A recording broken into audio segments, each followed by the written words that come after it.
चल में सुधा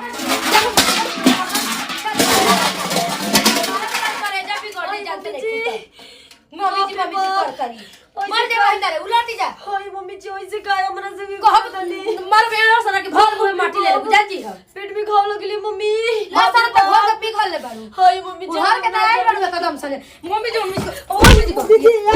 करत है आय मम्मी जी यार की बिया के लई आय मम्मी जी पता ना अपन माई बाप के मुंह ना देखला त महतरी है कमावना कइले होई तबे ना ई कमाव करतिया हां कोनी जात के लेके आइल में मुंह मारवा के कोनी जात के रहा ए झूठा के भौजी कहती कि हमर लइका का छरा लगातिया कुल मौगा ही में करत थे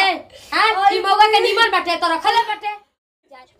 जा तनी तनी सोनिया भेरी फोन लगावे इतना दिन भाग के अइला हो गेल बढ़िया से तो सब बीतबे कइल उहे तो हमारे एगो दोस्त रहे कि हमनी के प्यार के दर्द उहे समझलस न त हमनी की कितना दूर हमारा के सो जैतिन जाके पता लगावा तनी ओकरा पर फोन। हेलो हाँ सोनी कैसन बाड़ू? हम ठीक बनी तू अपन बतावा। ना सुनी हम तो एकदम बढ़िया से बनी इतना हम तो सोची नु कि आजकल के लड़का बड़ा सन की छोड़ दिया सन होने माने 10 दिन रखिया सन छोड़ दिया सन त्याग दिया सन लेकिन हमार रखे वैसा नहीं करलन बहुते हमके मानेलन तब का अपना घरे लिए आइल बड़न उनकर मम्मी पापा एगो बड़ दीदी जी बानी सब कोई बहुत मानेला बहुत मानेला आ कमावा दादा या के करी है ई ना कि हम बर्तन पड़ल बा त झाड़ माज दे त फोने से बैठ के बतियावा तड़ू ऐसे क्या करतन दीदी। हाँ अब कुल काम खातिर हम नाम ले लेके कहम ना कि झाड़ू लगावा पोछा लगावा बर्तन धोवा कपड़ा फीचा आ खाना बनाओ त कुल करी है धरी मोबाइल तनी अब एगो मोबाइल धरे खातिर नौकर लागी त के लागत कि अरखी ऊपर नहीं को एगो लइका होके के बाउंगने मारे जा तनी दीदी करो तनी रुकी ना हाँ मम्मी बहुते दर्द करता दीदी काम तो जब इतना दर्द करत आवे त ना ना लइका हो खावल चाहत रहे झूठ मूठ ना हो खावा तड़ू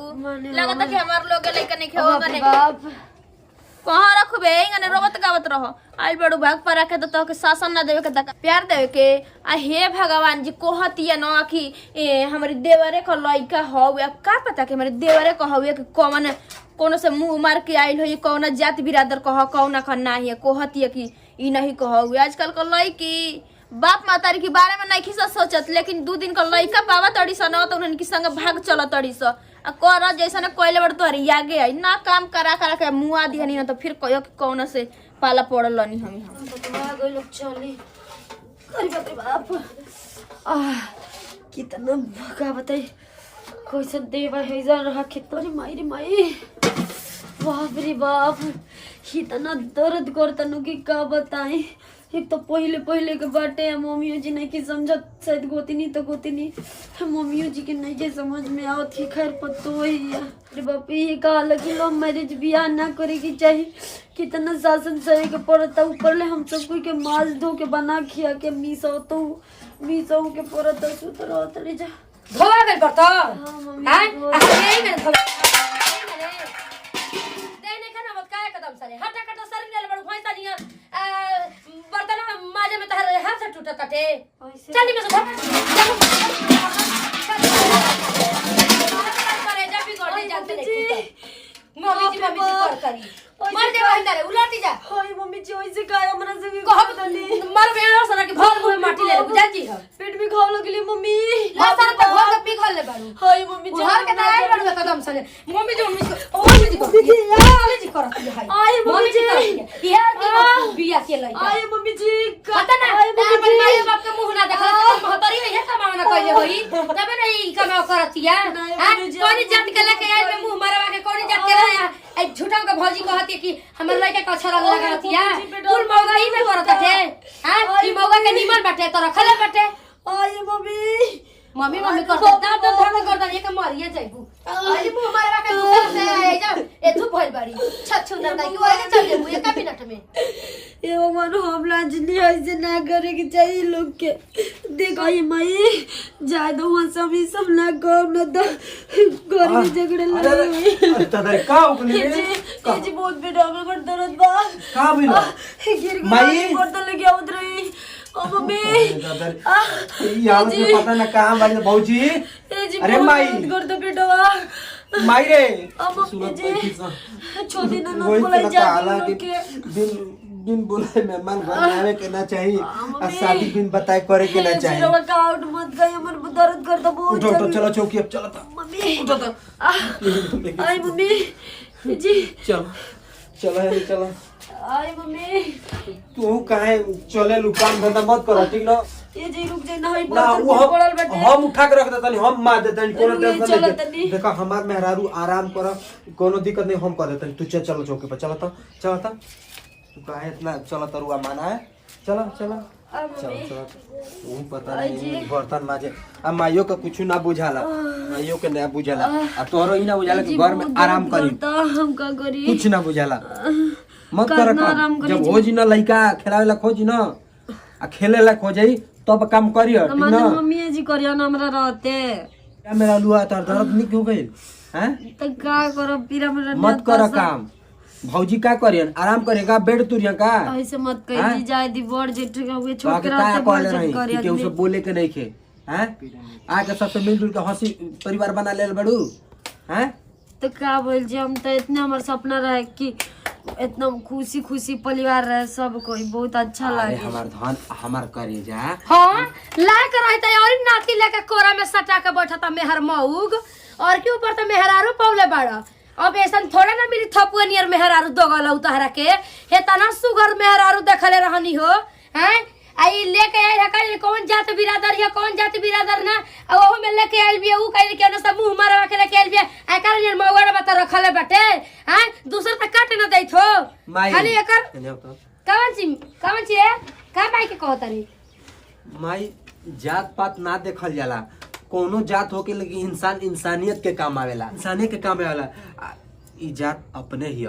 ठीक ना बहुत सुंदर सुशीला भोली ही हाँ बुझात नहीं कि केतना मूरत नियर लागतरी हैं तोहर बियाह थोड़े ना हम कर रहती तू तो बाणे मुंह रहत तो अब काहे हमरा के खेदली खेलन तो कहनी कि जाके पर माई के ले लई होने से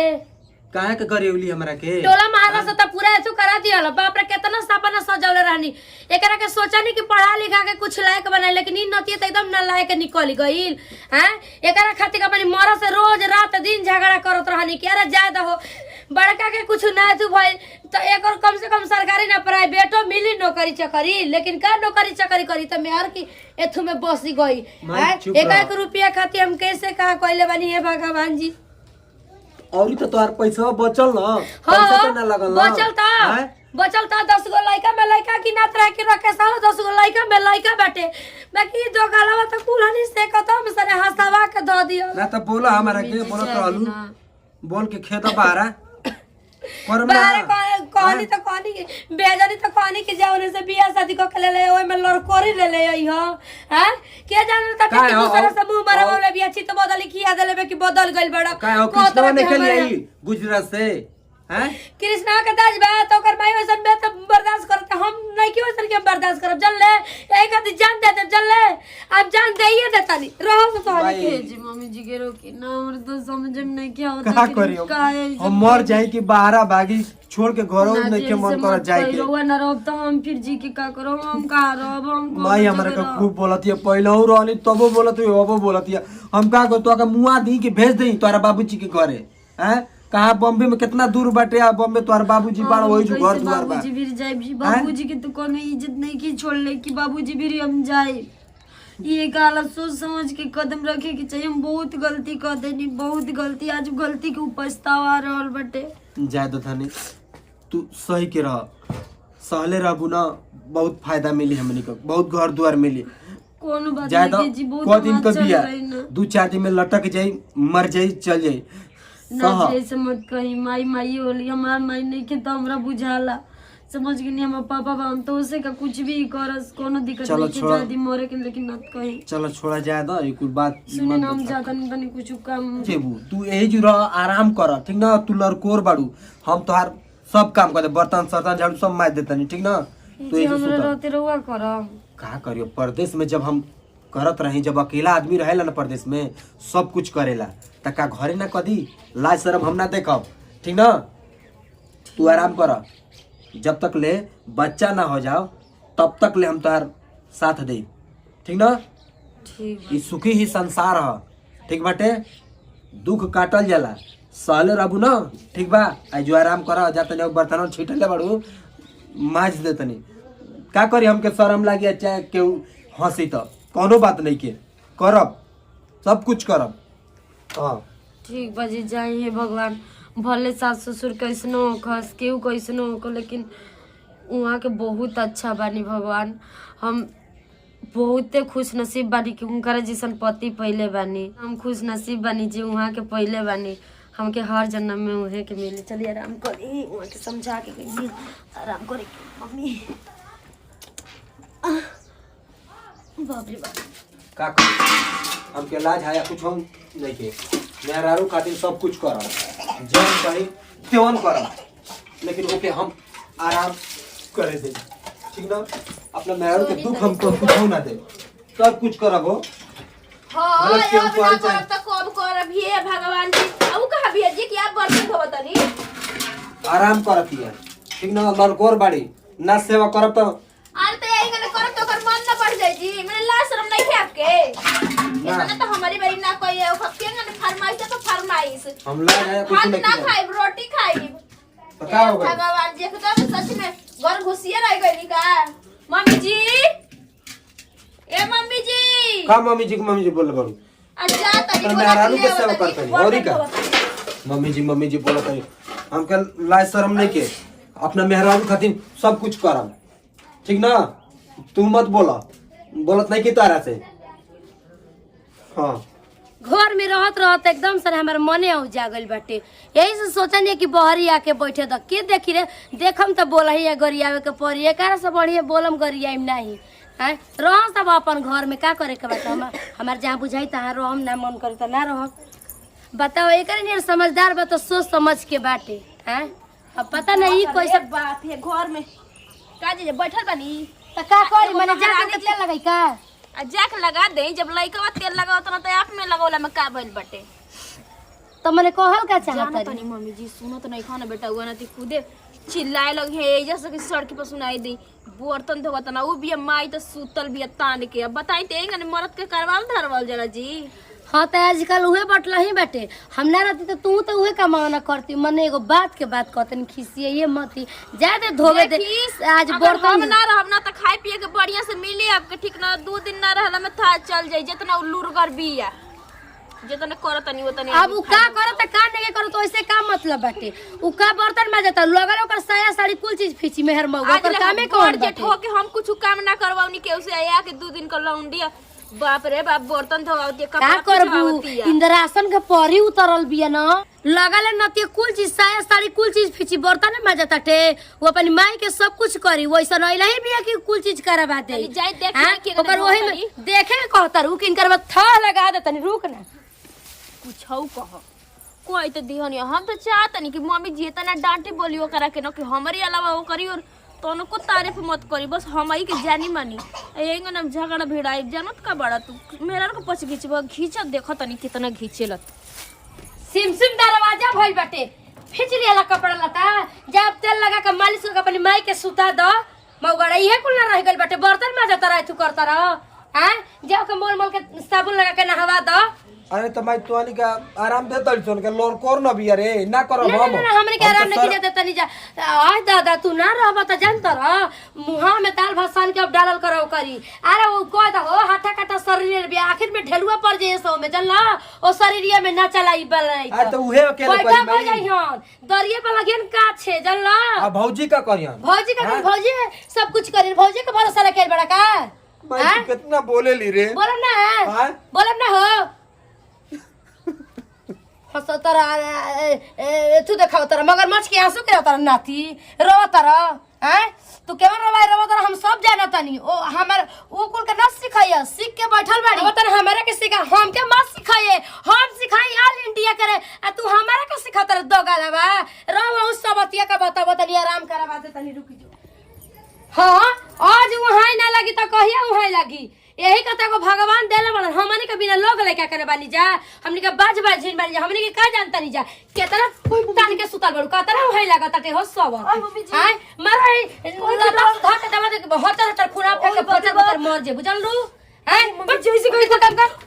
नीचे थौसी गइल हो भोइस लेखा चल जल्दी चल मम्मी जी करता मार ना के मुहवा खुनिया जाई अबे चल के काम धंधा कर न त मरत त करबा तारू हैं खबरदार आज की बात से मैं लेकर से माय बाप के मन से बियाह शादी क के आ तू त केतना सुख कर तू तोहरा बुझाई दे कि भागल परैले में एथु कले में कहता ना एथु बाटे ठीक ना मुंह बनाता ये मम्मी जी ना काहे ना रे करे ऐसे कहीं को फिर आज की बात से काम करवाबी रे ना जी मम्मी जी काहे करतारी बर्तन माजे खाती है झाड़ू लगावे खाती के हवे अब आज बड़ी एकदम से बाप रे राज खाए खाती का भी काहे मम्मी जी ये मतलब काहे रोतारी रे जाए जी है सना दे पे बहुत काहे ना कुछ भी बिया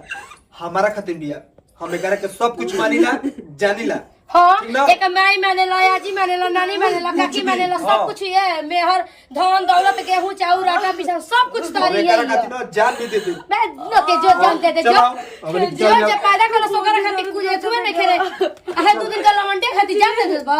चल हम निकल रहा है चल चल मारा पीढ़ा से करही छटक जाई सब चल जाना त घर से ही कहले बाड़ी का करी जाई मनाई या कि का करी हमार तो समझे में नहीं आवत रहे खाली चिरौरी क के देख ली आवत न सकी ना